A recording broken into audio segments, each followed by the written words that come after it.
Hello, hello, hello. We are here to celebrate 5 years of the Jigsaw Man, which is absolutely crazy. Absolutely crazy. I can't believe that is happening. Um, I'm just checking to see what's going on. Oh, we're working. We are live. We are live on YouTube. So hello, good evening. Is it evening? No, good afternoon, late afternoon. It is 2 minutes past 5. So I am a little bit late. And I hate being late. I know it's only a couple of minutes, but I hate being late. But as I said earlier on my Instagram, this morning I woke up and somewhere in the back of my mind, I'm aware that it's around the 5 years mark that the Jigsaw Man first came out. My problem is I can never remember the exact date it came out. And because of COVID, can you remember way back then? Way back then, because of COVID, um, because of COVID, my release date for the Jigsaw Man, it was kind of moved around a bit. So I think it was supposed to come out very early January, but then it got pushed a little bit. So then it came out on the 18th of February 2021. And I completely forgot the exact date until it popped up on my memories. And also I've been caught up with this lot been going on because I had the Shadow Carver was released last Thursday. So that was the fourth book in the series. So I was caught up with that. And then too much detail, but I came down with a really horrible migraine. So that knocked me out for more than a few days, completely knocked me out. But then this morning pops up on my memories. It's 5 years since the Jigsaw Man was published. And I thought that is worthy of a celebration. It is worthy of being talked about. It is worthy of having a YouTube live, which we're having today. So everyone is joining me today. Thank you very much. If you have any questions about the Jigsaw Man, that's what we're here for. I'm here to talk about all things Jigsaw Man, all things Inspector Henley. We can go as well. I say it's not spoiler free. What's the opposite of spoiler free? We can give all the spoilers all day long because it's been 5 years since this book, The Jigsaw Man, came out. And what's wild is that not only did it come out in the UK, I think it was the following month. It then came out in the States, and then throughout, God, the following maybe 2 years, different foreign editions of the Jigsaw Man came out. So I think in total, I'm not sure, it might be there are 15 foreign editions of the Jigsaw Man, which I have in various places you can't see, but they're in various places around my house. Some are on the bookshelf, some are in other rooms. So Jigsaw Man, this wonderful book, it was published in so obviously it was French publication, Spanish, Czech, Finnish, Japanese, South Korean. These are the ones I'm giving off the top of my head. I said South Korean. I can't remember them. There were so many. Oh, Italian we had. It's been a few. It's been a few. So I can't remember what countries there were, but 15 countries published the Jigsaw Man. And the Jigsaw Man was the start of Inspector Henley. So if you have any questions for me, then put them in the comments and I will read them and I will answer them as best as I can. If you just want to say hello in the comments too. That's what we're here for. So I'm going to answer some questions. These are questions that have been sent to me about the Jigsaw Man, like throughout since it's been published, and questions that I thought you would like to have answered. So a little bit of history behind the Jigsaw Man. So the Jigsaw Man, it started life as a 1,000 word assignment on creating suspense, and we have to go back 10 years ago. Hi, Celine. We have to go back 10 years ago to 2016. So in February 2016, so 10 years ago today, I was basically recovering from an operation and I was at home. I was off work for, about 3 to 4 months. I was off recovering. And I think it was about maybe March, April time, 2016. I was on Twitter, back when Twitter was good, back when it was amazing. And I saw a competition and it was run by City University and PFD agents. And the competition was quite simple. It was send us the first 5,000 words of a crime novel. I'm like, I'm not doing anything. I can't move. So I thought I'll send. I have a crime novel I was working on, because I was working on a book that I'd called at the time False Prophets. So, and I kind of had this character, but she wasn't called Henley. I can't remember what she was called, but I had this character. So I had these 5,000 words of this crime novel. I worked in them for a bit, and then I entered this competition. Then I forgot all about it. And then I read the small print, because the prize did say it was £2,000.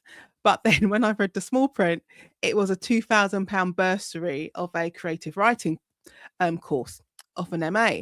And at the time, I'm practicing law full time. So, I'm going to court, I'm doing trials, I work for myself, but I'm doing that full time. I'm also teaching in the law school in the evenings. And once I realized, I was like, hold on a second, once I'm back on my feet and I'm going back to work, the last thing I want to be doing is studying again. Like, I don't want to go back to school. So in my mind, I was like, yeah, whatever. I've entered this competition. I'm not too fussed about the outcome.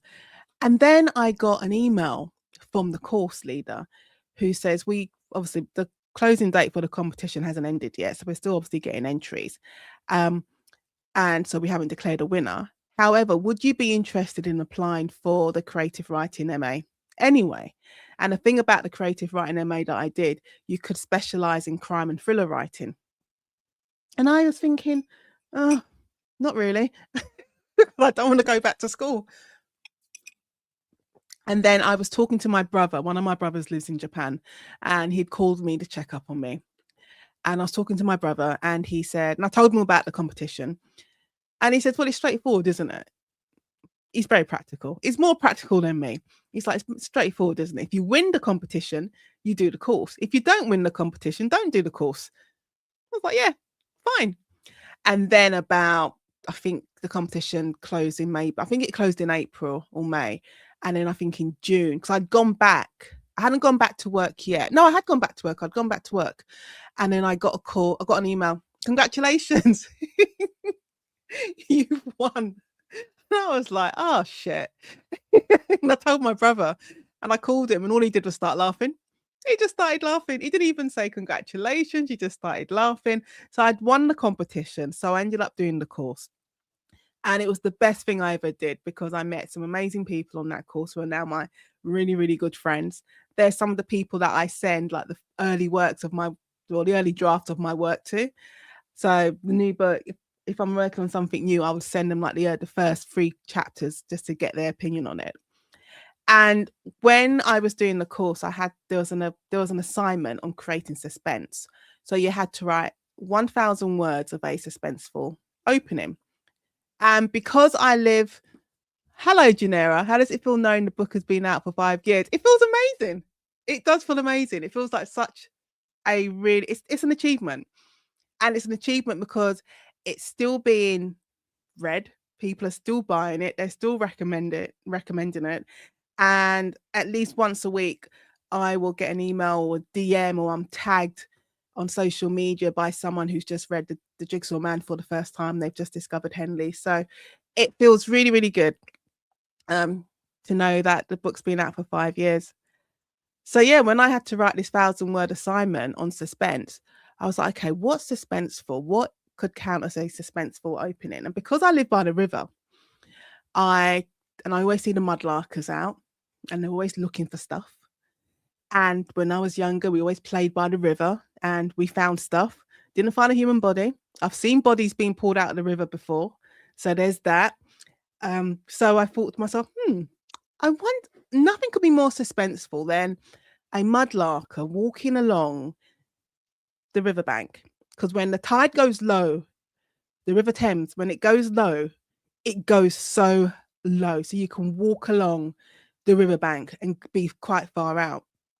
And I thought, can you imagine being a mudlarker and you're walking along the riverbank and you find a body part? So that was what inspired me to write this 1,000 words of a suspenseful opening. And even if I was to read, I haven't got my glasses on, but even if I was to read, the prologue. It starts 6:44 a.m. Greenwich Park, low tide, and Maxwell Perkins is walking his dog on the riverbank. He's not expecting to find pieces of a body. And that was the opening of my assignment. And my assignment is literally the prologue for the Jigsaw Man. So that's how it started. And then I carried on writing more of the book. And then I had to complete the book to complete the assignment and to graduate. And then I graduated, and fast forward, I got an agent, got a publishing deal. And 5 years later, well, I say 5 years later, can't remember, but 5 years ago, The Jigsaw Man was published. So that was what sparked the idea for The Jigsaw Man. Then one of the questions is, do you remember the exact moment you knew this would become a full novel? And I would say it must have been, let me think, because we didn't start working on our full novel until the second year of the course. So I think it must have been around October 2017. October 2017. Maybe earlier than that. I'm trying to think, 16. No, before that, actually. So I think it was around May 26, 2017. And I realized, actually, this is what I want to be. I want this assignment to be my novel. And this is going to be the novel.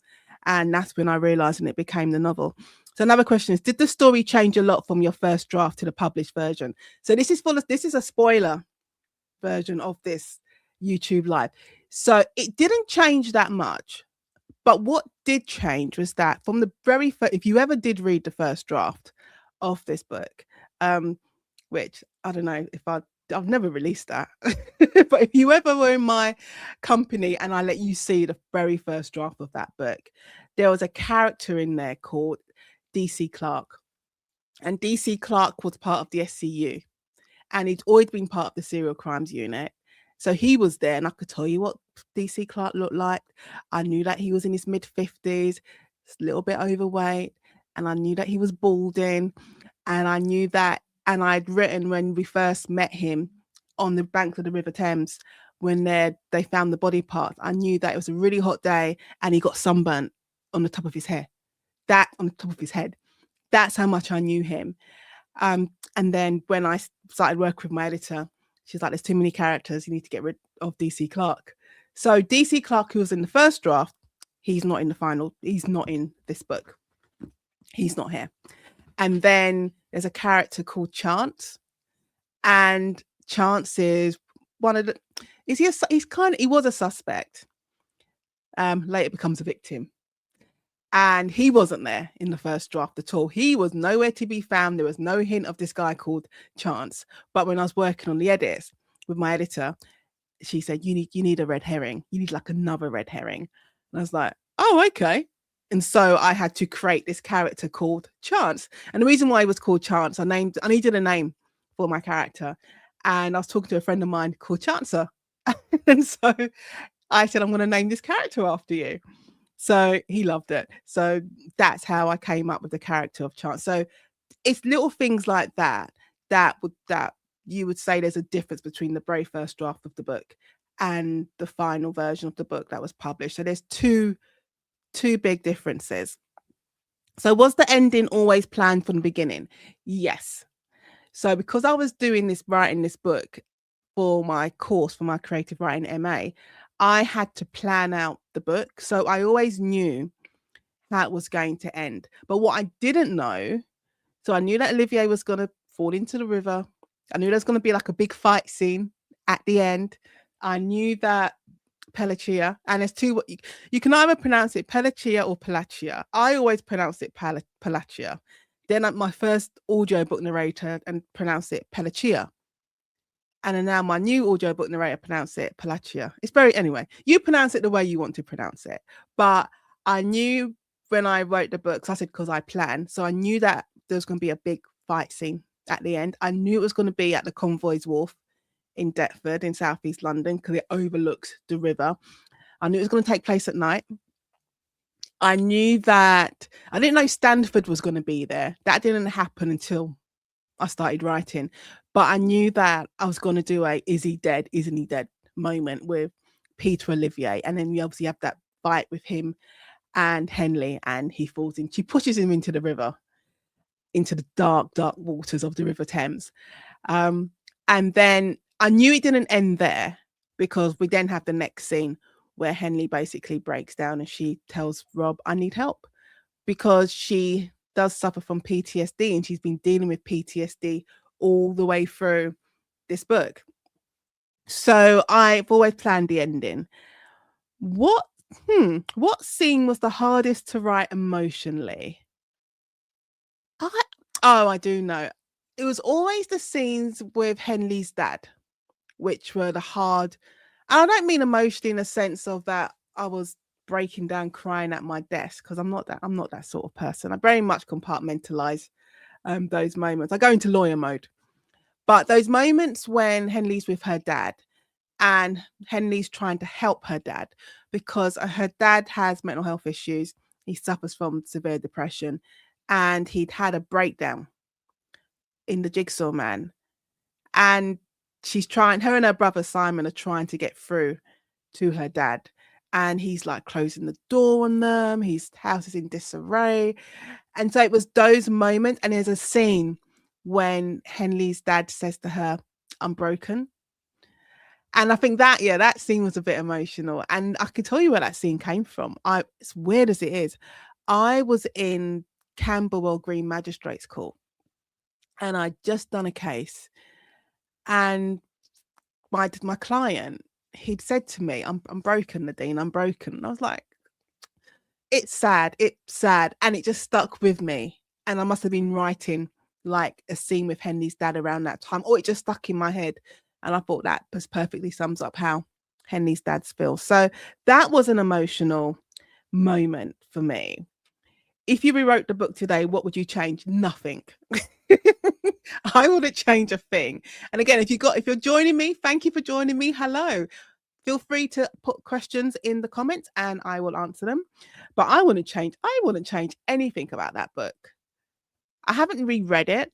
I've listened to the audiobook since it was released, but I haven't read it again. But I can't think of anything that I would change, because I think I did all of the changes I did was when I was working with my editor. So I don't think there's anything that I would change in the Jigsaw Man if I was to rewrite it.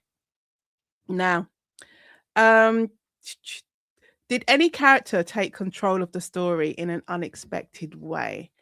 Absolutely.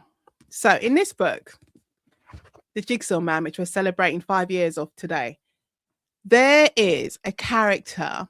There's a character that everyone loves, even though I keep saying to myself, you lot are not well, because you should not be loving this character. Everyone loves Peter Olivier, and Peter Olivier is one of the serial killers in The Jigsaw Man. And he was called the Jigsaw Killer because, as you can imagine, he cut up his victims and then left their body parts all over South London. And I'd created him.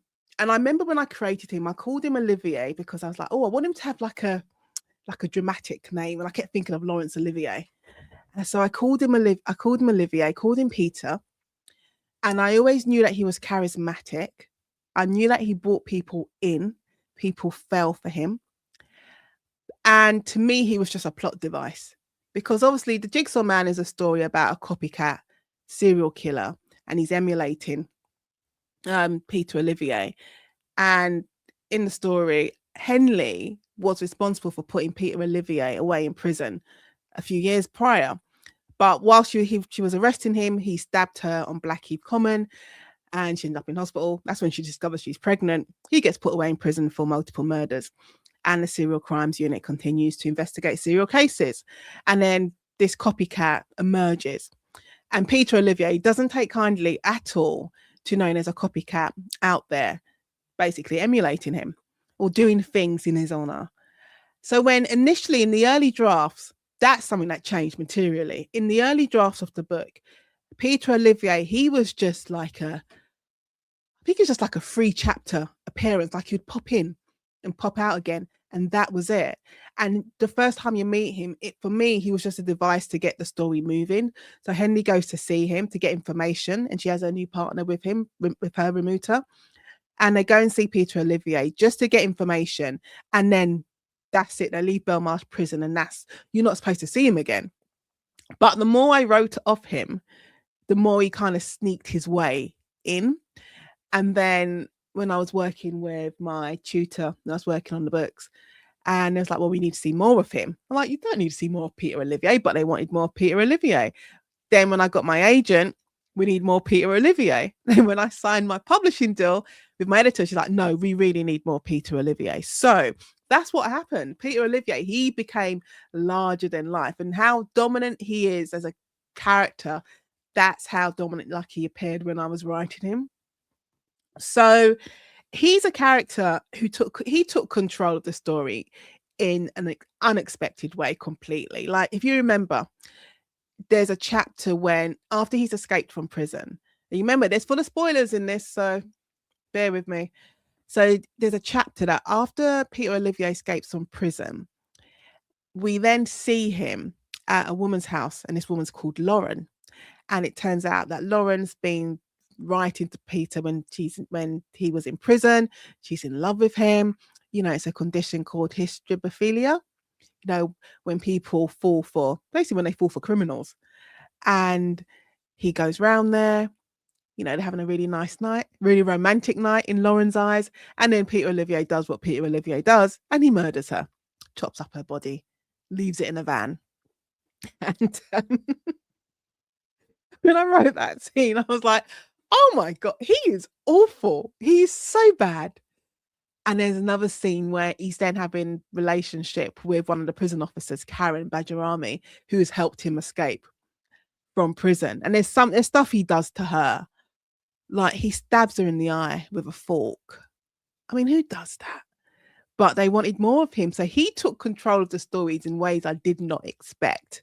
And then obviously he ends up falling into the river. And then is he dead? Isn't he dead? He's not dead. He's going to come back. Like, of course he has to come back. So that's a character who definitely took control in a way that I did not expect. If Henley met you, would they like me? Would they like you? Yes, she would. I think she'd like me. I would like her, even though she can be a bit frustrating sometimes, because when I wrote her, Henley came to me way before this book. Henley must have come to me like maybe like a good year before I started writing the Jigsaw Man. And I found an old notebook the other day, and I had a completely different name for her. But I always knew that I had this character. I always knew I had to place her somewhere. And obviously she just found her way into the Jigsaw Man. But I didn't know at the time that she was married. I didn't know at the time that she was a mother.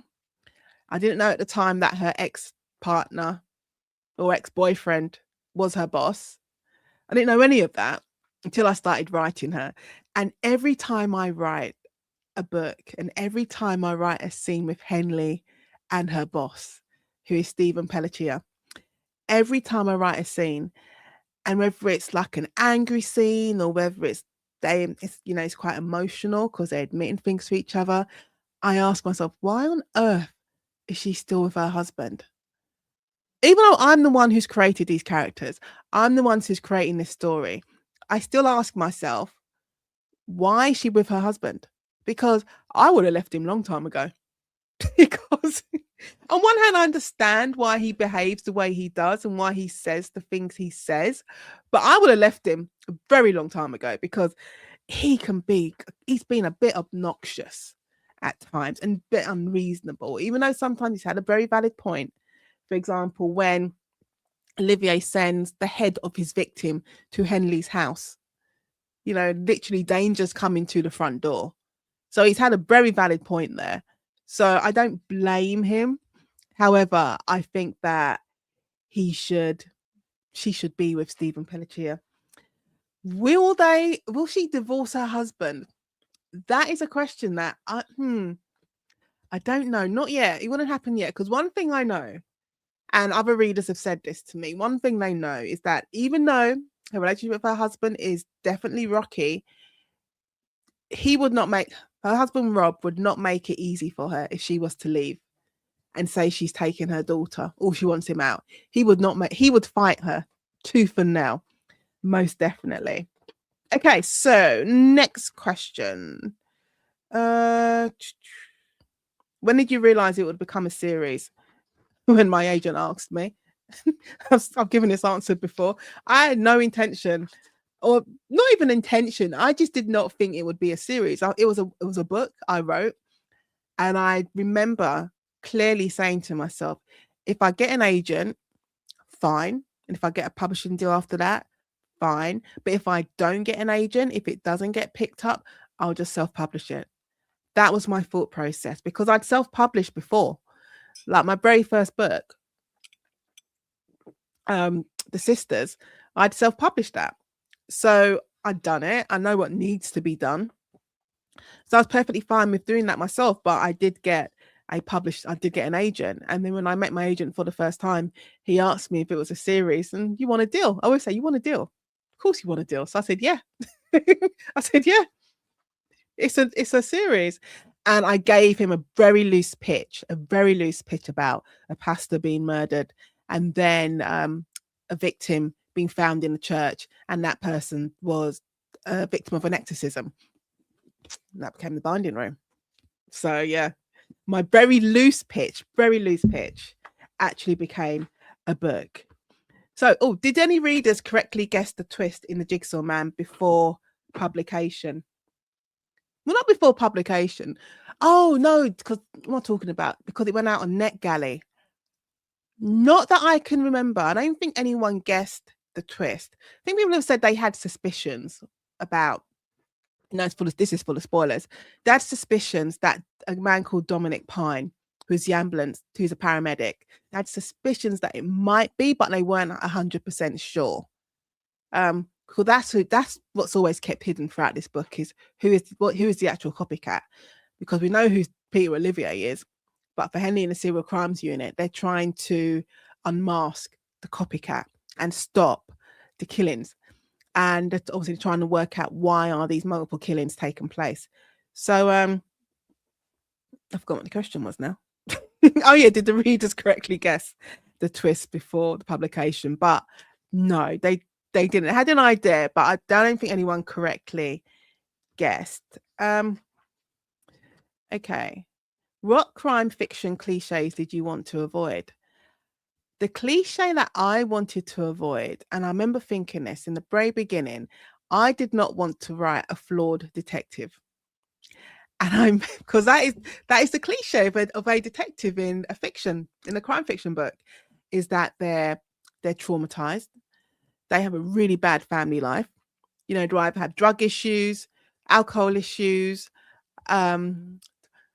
maybe mental health issues. They have issues. They might have issues at home with their partner, or they don't have a partner, or they're divorced. And I remember sitting there planning Henley and saying to myself, I don't want her to be a cliche. I don't want her to be flawed. I want her to be, I'm a detective inspector. This is my job.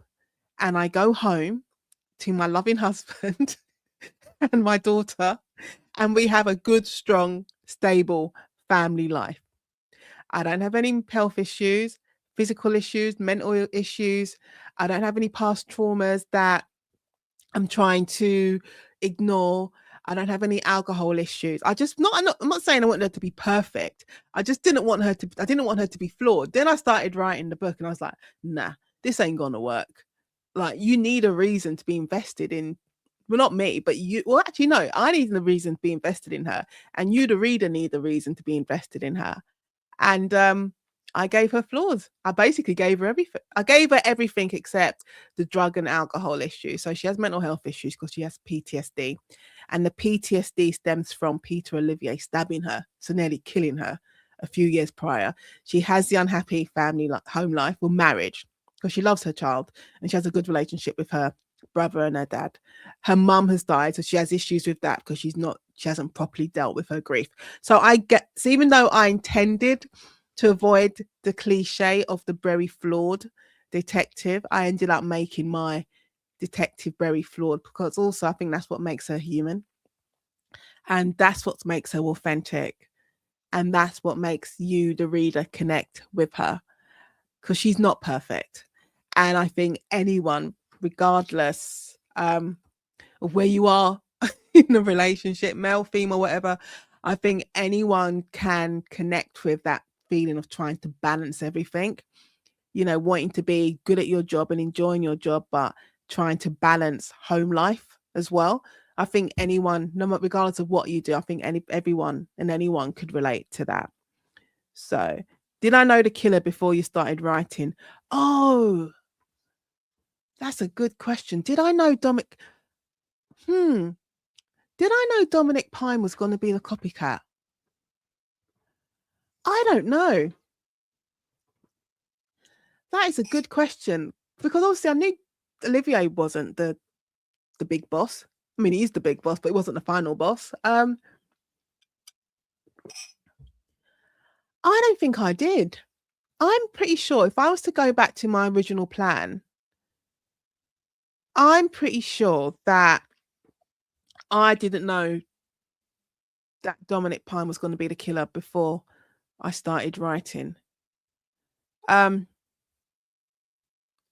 I think he was called something. First of all, I think he was given a completely different name when I started writing. And I don't think he worked as a paramedic. I'd have to check. But no. Okay. We got a craft question. What's one craft lesson you learned from writing this book? Oh, God. I learned that I am very much a planner. That is what I learned. I learned I'm very much a planner. That's the only craft lesson I think I learned. And also, actually, that your book just can't survive on dialogue and a few actions. Like, you need to know what your characters are feeling, but you need to find different ways of showing that and not just telling the reader this is what's happening. So it's finding the different ways to show emotion. And also, one of the biggest challenges for me was when I was writing Olivier, was that I always knew in my head he was charismatic, but it doesn't matter how many dictionary definitions you find of charismatic, and what it means. It's very hard to actually describe charisma, because I feel charisma is what's felt by the person on the receiving end. So, if I'm in the room with someone and they're charismatic, it's how I feel and how they've made me feel. So it was very, very hard for me to write how charismatic Peter Olivier is, because he is charismatic. He's a charismatic character, which is why he's able to draw these people to him, men, women, it doesn't matter. They were drawn to him, and it's because he has charisma. But it's like, how do you show that? So yeah, it was just that was the biggest challenge, actually, I think, when writing the book. I'm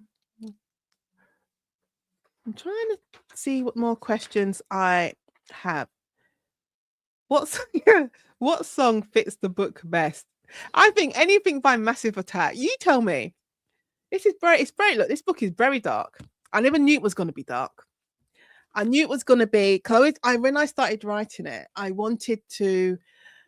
The reason why I chose a serial killer is because at the time, we're thinking back in 2016, when I started writing this book, maybe 2017, maybe 2017. Maybe it was 2017, to be honest. But in 2017, when I first started writing this book, it was all psychological thrillers. You got to remember, Girl on the Train, Woman in the Window was at its zenith. It was everywhere. What else? Girl on the Train, Woman in the Window. I can't remember what others, but Gone Girl. Psychological thrillers everywhere, everywhere, everywhere, everywhere. And I remember thinking, we haven't seen a serial killer book for a long time. Like, where have the serial killer books gone? So I thought I'm gonna bring back the serial killer. And I wrote the Jigsaw Man. And then by the time, I remember, it's a 2-year process. So by the time the Jigsaw Man came out, there were loads of serial killer books being published, which is funny. It just goes to show how the publishing industry works. So I wrote the Jigsaw Man because I wanted to bring back the serial killer. But yeah, I felt because it is dark, it's very dark, and it's set in South London. Um, I think there's a moodiness to it, even though it's this the Jigsaw Man. It all takes place in the summer. It's hot. Um, but I think sometimes that kind of adds to the atmosphere of the book. So I feel that, yeah, a bit of Massive Attack would definitely work for the Jigsaw Man. How has your writing changed since the Jigsaw Man? It is definitely. I think it's definitely changed. I think I'm much more aware of how characters interact with each other. I am much more aware of bringing out the emotions of my characters and exploring how they think. I can edit myself better, if that makes sense. So, whereas with the first book, well, actually, no, with the first book, I had a bit more guidance with it because I was writing it as part of the course and I was writing it in 20,000 word blocks. So it kind of made it easier. And I had that comfort zone of all the other students, my friends on the course as well. So there was that with book one. But the time I've come to book four, I don't have that. I mean, I have my friends around me, but I'm not having to submit 20,000 words every couple of months for it to kind of be assessed. So I've learned to edit myself better when writing my first draft. So, and my process has changed, whereas the fact that now I don't write the book from beginning to end in that first draft. I write from the beginning of act one and I stop at act two. And then I go back, go through the book, do my edit, work out what needs to be changed, what needs to be taken out, what do I need more of, whether I do need more dark moments or more levity. And then after I've replanned it, I then start the rewrite. And then with the second rewrite, so maybe technically it's like the third draft, I then go through from beginning right through to the end. So that's how my process has changed. What did writing this book teach you about yourself? Huh. What did the Jigsaw Man teach me about? What did writing the Jigsaw Man teach me about myself? I can actually write a crime book. It sounds like a very silly thing to say, but because I've written before, but it's contemporary fiction that I wrote, family dramas, and I've written short stories, speculative fiction, but I thought it would be harder, really, so much harder to write a crime book because you need to have plots, you need to create twists. Couldn't even say it. Create twists, and I just thought I don't know if I'll be able to do it and be able to finish it. So what he taught me was that I can do it and I can finish it and I can bring readers along for a very good ride. But also it taught me that apparently I have a very dark imagination. However, you lot tell me it's dark. I still don't think that I'm dark. I think that I could go further with the darkness. But yeah, it's taught me, this whole process has taught me a lot about myself, actually. But also, still a lot more things that I need to learn. What nearly made you abandon the book?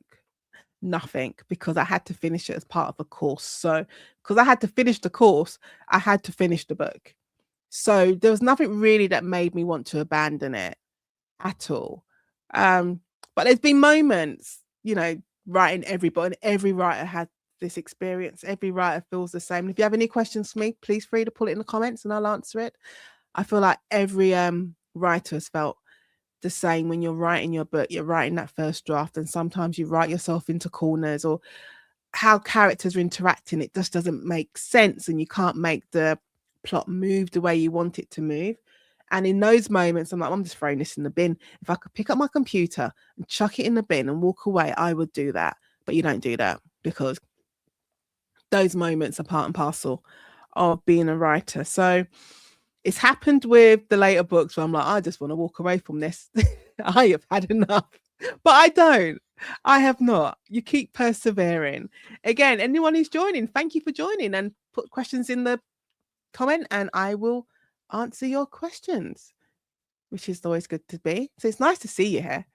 It really is. It's fun because we're celebrating the Jigsaw Man turning 5. which is mad. Absolutely mad. Um, do you think the characters evolved in ways you didn't expect? Yes. Let me tell you a story about Remuta. So my character Salim Remuta, we first meet him. I'm gonna tell you when we first meet him. We first meet him in Deptford, and the boss of the SCU has sent Salim Remuta, to meet Henley. And it's his first day. Bless him. He's a trainee detective constable. I need to put my glasses on. He's a trainee detective constable when we first meet him. And he used to work in Bradford.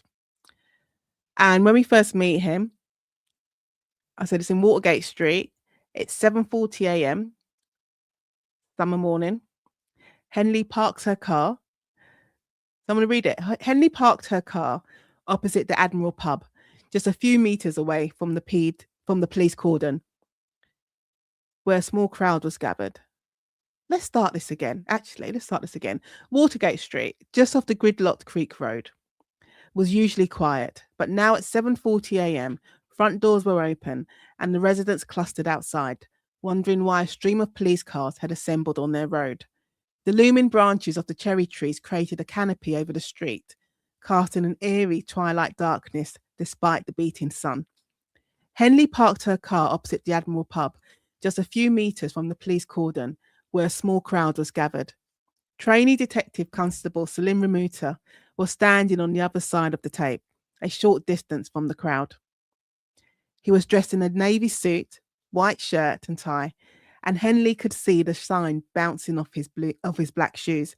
He was new to the team, though he not new to the force, and he still looked fresh and untouched by the reality that would soon come with being a detective on the streets of London. Pelletier had told her that Detective Sergeant Paul Stanford would be responsible for Remuta, that he would be the one showing him the ropes and not her. Henley had been updating the information on the crime reporting information system, known as a CRIS report, for another case, when Pelletier had made the introductions. Remuta seemed taller than she had remembered, almost 6 feet. He had a beard, which Henley thought he had probably grown in order to hide his youth. Remuta folded and unfolded his arms before settling on clasping his hands behind his back. She didn't like how eager and unprepared he looked. Not that she was looking that authoritative.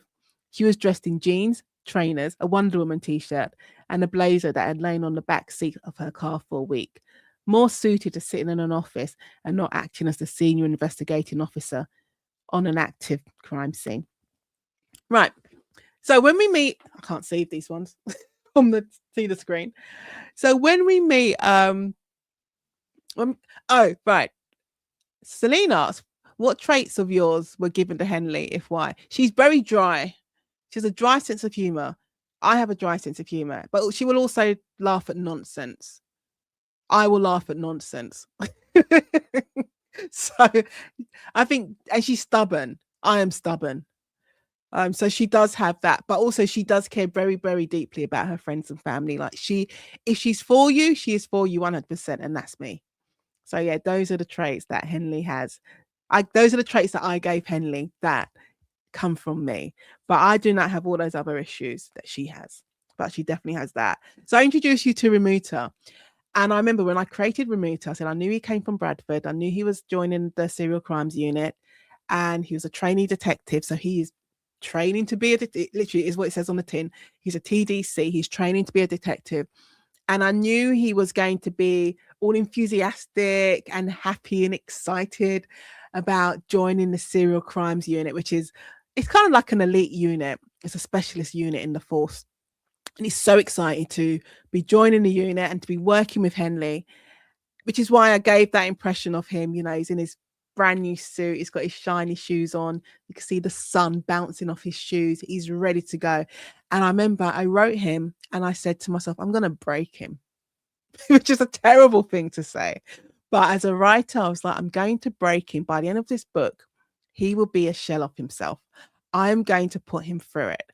And I kind of wanted Remuta to be, I wanted the reader to see the SCU and kind of see the investigation and experience it as Remuta does.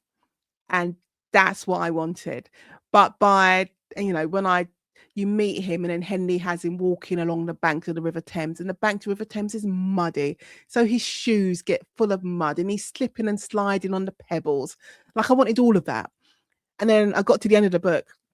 And if you remember, those who've read it, when you get to the end of towards the end of the Jigsaw Man, this book, Remuta has basically like, he meets Olivier in person, face to face, well, out in the real world, and there's a fight and there's a struggle. He gets stabbed in the arm, he gets injected, and he's paralyzed, and he really gets put through it. But at the end, I was like, I don't want to break him, because I really, really like him. I like Remuta. You need him to balance out Henley's like seriousness. Yeah, so I'm like, no, I'm bringing him back. When I had to write the second book, I'm like, yeah, I'm definitely bringing him back, and I'm not breaking him because I like him too much. Okay, Ray Wilson. Hello, Ray. Ooh, I enjoy reading your books all the way from the USA. Thank you. And can't wait till the next one comes out. Yeah, the next one, Shadow Carver. I've got the US editions downstairs, but Shadow Carver comes out 10th of May. 10th of March. So that's the fourth book in the series that just came out in the UK last week, getting good reviews. People are enjoying it. I'm glad you're enjoying it, because you never know. You never know. You just hope for the best. You know, you spend all this time working on a book, you just hope for the best that the readers will like it, but they do. And so I really hope you enjoy it, Ray, when it finally gets into your hands. So thank you for being here. Right, do you have any more questions? Hold on, let's see. How many drafts did it take before you felt the Jigsaw Man worked? Oh, it's hard to answer that, because actually, no, I can tell you. Because I wrote, it was kind of two drafts that I wrote before I delivered the final book to be assessed for the MA. And then I did some edits that had been suggested to me. That was from like my markers report. Then I did some more edits with my editor. Not my editor, with my agent. And then it went out on submission. And then I worked with my editor. So there's lots of structural edits. And I think it was only, as I must have done, so let's think, 2, 3, 4 edits before it goes to the publisher. And then I think it might have been the 6th, which is the 6th draft of the book, which is when I felt it worked. Because by the 6th draft, I'd introduced Chance Blaine. He was a fun character to write. But the hard thing of that was that when you introduce a new character, and now have to weave him in throughout the whole book, because he hasn't been there before. And if you introduce a new character, their action, it's a butterfly effect. So their actions have little effects everywhere. So that was hard, weaving him throughout the book and then seeing how he affected the chain of events. But I think it's only once I introduced Chance Blaine and we had more of Olivier that I was like, oh no, this now works. Like, this definitely now works. So that's when it took. Did you ever worry something in the book was too dark? Oh, I think when you could tell me what you thought were the dark moments, but it wasn't when it wasn't when, no, I have 2 moments. And it all involves Olivier, because Olivier is the worst. So it wasn't when he stabbed Karen Badgerami, who was the prison officer, in the eye of the fork. I mean, that was bad. I would have, yeah, that was bad. And she loves him so much, she like doesn't see the problem. Anyway, so it wasn't when he stabbed Karen Badgerami in the eye of the fork. It was when Karen Badgerami is in hospital recovering, and this man who's been on the run finds himself back in that. It's how good he is. He finds himself back in the hospital. He goes to her room and he's talking to her, and he's basically saying to her, you know, you won't never talk to the police about me. You won't tell them what I've been up to. You're like, I can trust you, can't I? And I wonder if I can find it. And she's like, yeah, you can trust me. And then her eye which he stabbed, he then pushes his finger or his thumb against her eye. And he keeps pushing his thumb against her eye, which is already stabbed with a fork. Yeah, that wasn't fun. Oh, here it is. Right, I'm going to read it to you. So if you're having your dinner, I apologize.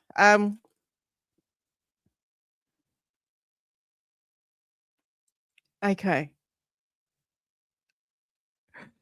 Oh, it's good. Okay, so I'm going to do the first bit, and then I'm going to read the bit where he's not very nice to her. Okay, so Karen Badgerami pushed the food tray away. She'd managed to eat a couple of spoonfuls of mashed potato and some kind of meat pie before giving up. The painkillers had stolen her sense of taste, but only slightly dulled the throbbing pain around her right eye. She put her hand to her still swollen cheek and wiped away the infected discharge that had soaked through the bandage. This wasn't the plan. She thought back to their conversations.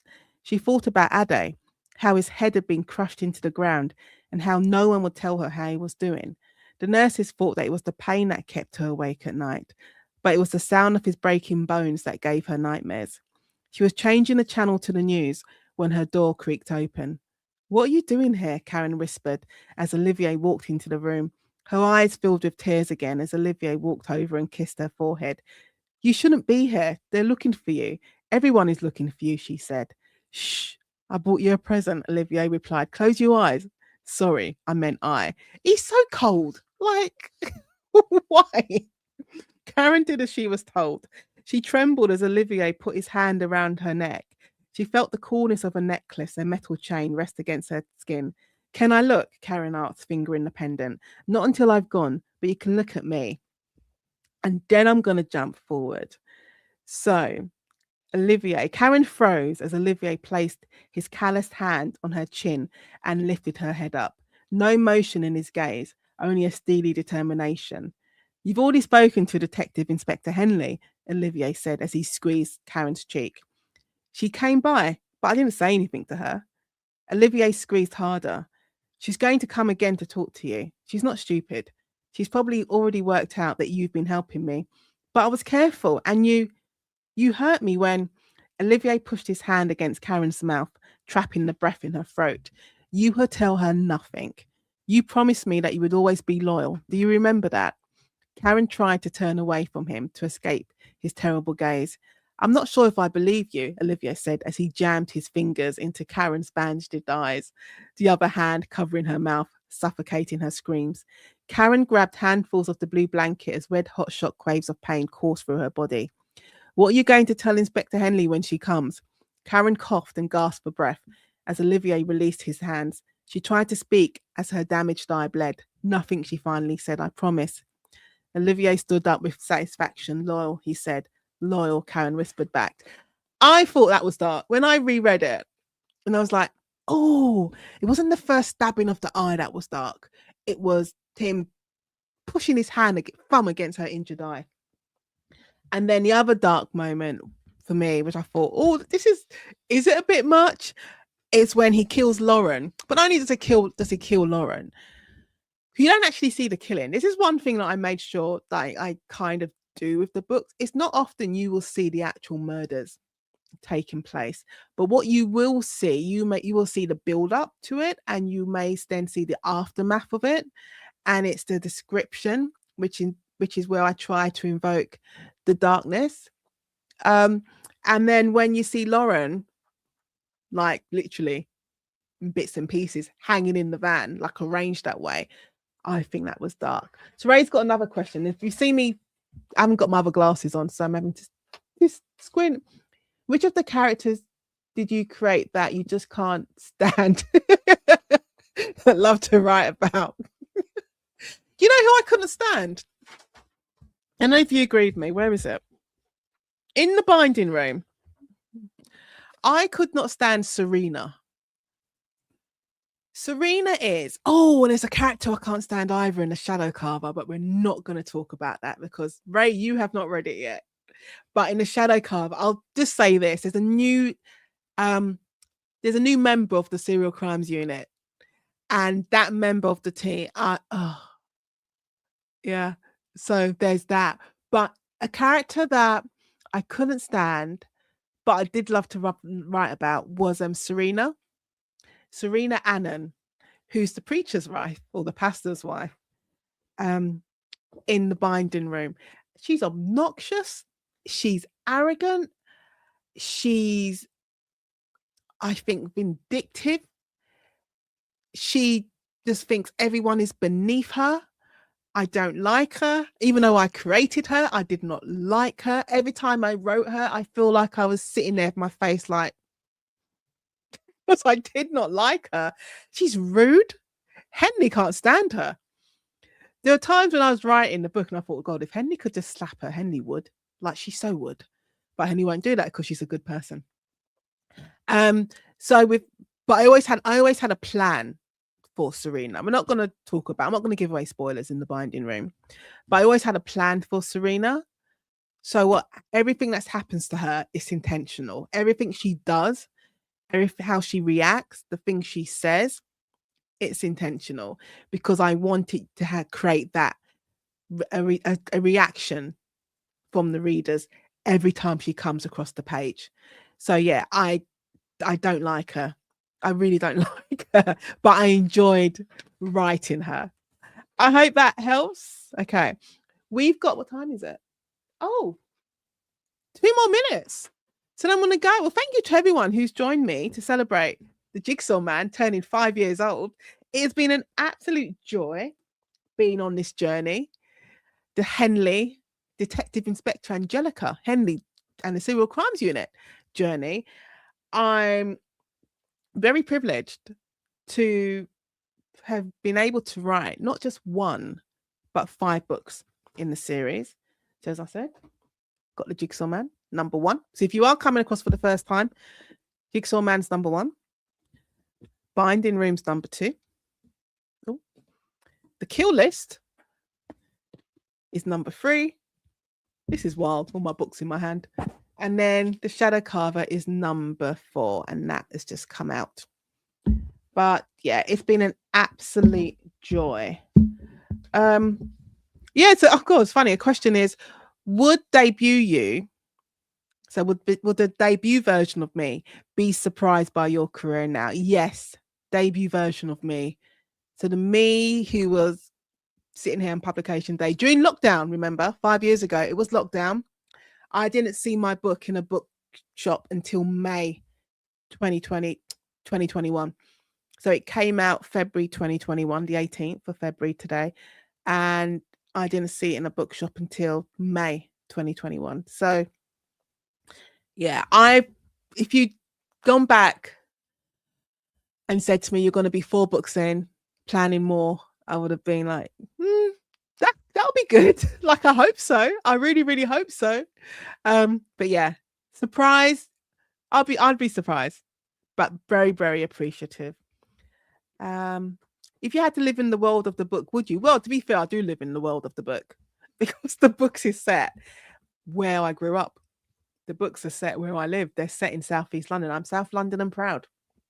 So I do live in the world of the book.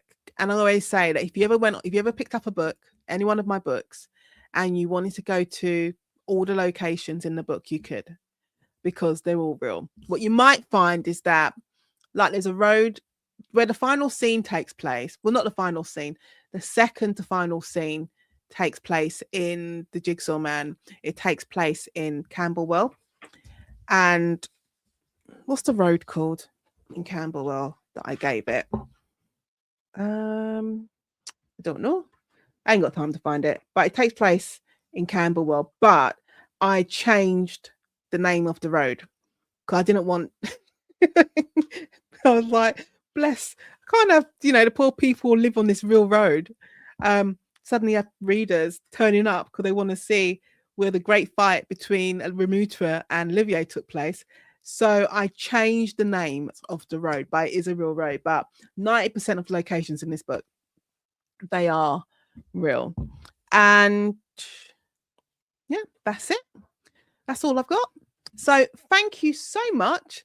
I really appreciate it. Thank you so much for joining me to celebrate the Jigsaw Man turning 5. you're going to find that I'm going to be doing more YouTube lives, even weekly. And we can chat about all sorts of things. So thank you so much. Have a really good evening. For everyone who's read the Jigsaw Man and bought the Jigsaw Man and told their friends and family about the Jigsaw Man, told the librarian to make sure they got it in the library, thank you so much. I appreciate it.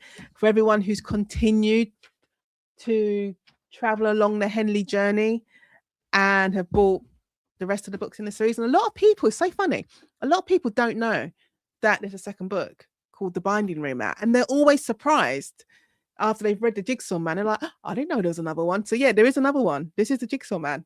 I mean, this is The Binding Room. This is the kill list. And then this is the Shadow Carver. And always let me know what you think. Let me know what your theories are. What else?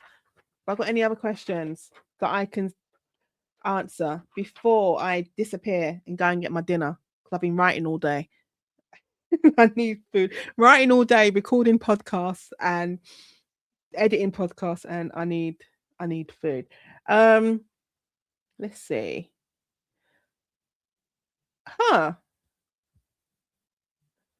Did any real case influence the story? This is a good point to leave on. So yes. I said it's a combination of things that led to the book that became the Jigsaw Man. And so the first one I mentioned was it was started off as an assignment. So that prologue is basically my assignment. The second thing was that I already had the character of Henley floating in my head. I just needed somewhere to put her. But the third thing, which kind of then completed the trifecta that I needed, was back in, I can never get the date right.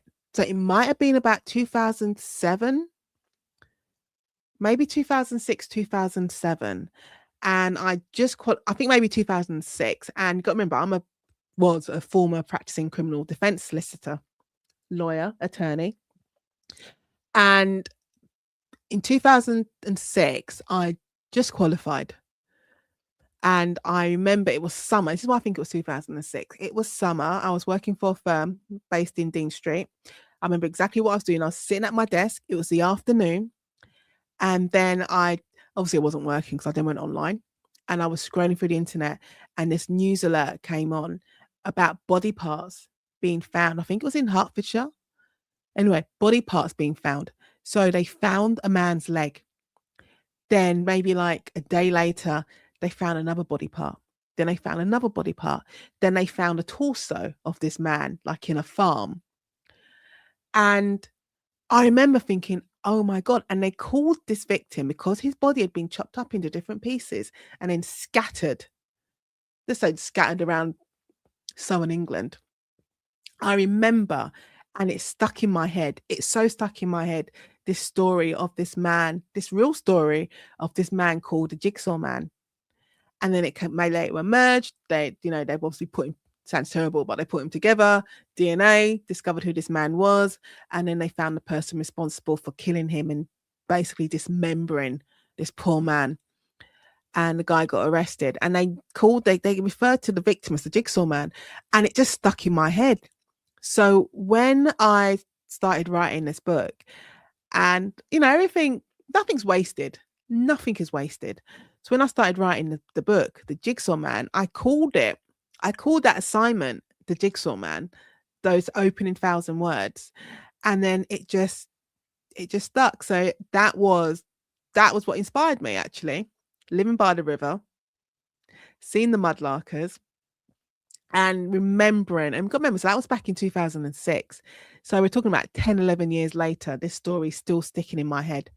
And that also influenced the Jigsaw Man. So yeah, and it was a story. And the amount of research I had to do, because you got to bear in mind, I think I'm 20 years qualified. Yeah, I think I'm 20 years qualified as a solicitor. But I'm 20 years qualified, but I've been working in criminal law for, I say, over 20 years. I say like 23, maybe 23, 24 years. And so I worked on murder cases. I've seen a lot of post-mortem reports. I've seen lots of photographs. Yeah, I've seen lots of photographs. I know experts. So one of the questions were, did I have to speak to police officers and various experts? What was it? Psychologists and specialists when I was writing the book. And luckily for me, I had my own criminal legal experience. So I had that to fall back on. But because I only ever did defense work, I never prosecuted, there are some things about the process that I didn't know. And I mean about the investigation side. So I am very lucky. I have one of my oldest friends. She's a police officer, and as well as being a police officer, she always worked. She was previously a scenes of crimes officer, so CSI officer. Then she became a police officer. So I called her if I had random questions. I'd be like, Amanda, if you're a plainclothes officer and you need to go and see a witness, and you got your car, but it's middle of the day and you need to park in a residence spot or a yellow line, like, what do you do to make sure you don't get a ticket? And she's like, you just put your logbook on the dashboard. So there was that. So there's little things, like little basic generic things I didn't know. And then also there's more detailed things that I need to know. And I'd ask other officers that I knew, experts I knew. I needed to speak to a pathologist. And the thing is, for anyone writing out there, if you have any questions, like, don't ever be afraid to ask questions, or just email anyone considered an expert and say, look, I'm writing on X, Y, and Z. I have a couple of questions. Would you be able to help? And either they'll help you directly or they'll refer you to someone. Like, everyone's always been really, really open. So yeah, I asked pathologists. If you are eating, I apologize. Remember, this book is called The Jigsaw Man. There's a lot of dismemberment going on. And I needed to know how much a human head would weigh, because Remuta talks about it in the beginning of the book. So I had to do research into how much a human head, looking at my own head, how much a head would weigh. And I remember speaking to a pathologist, and he's like, do you want me to send you pictures? And I'm like, no, I don't want pictures. Despite what I write, I'm a bit squeamish. I did not want pictures.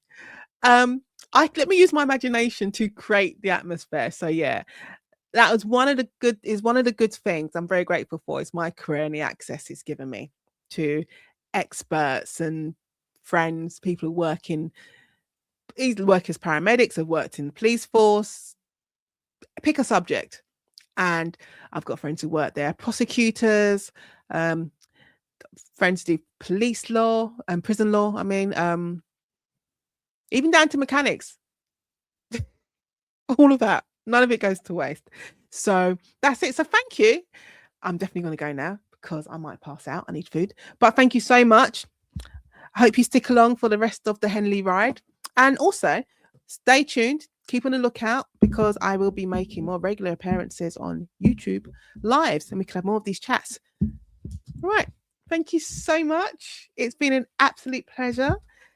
Happy 5th birthday to the Jigsaw Man. And again, if you've ever got any questions for me after you've read the book, feel free. You can always find me on social media. So I'm on Instagram as Queen Nads. I'm on Threads as Queen Nads. Someone's knocking the door. I'm on Blue Sky as NadineMatheson.com. All right. See you soon. Bye.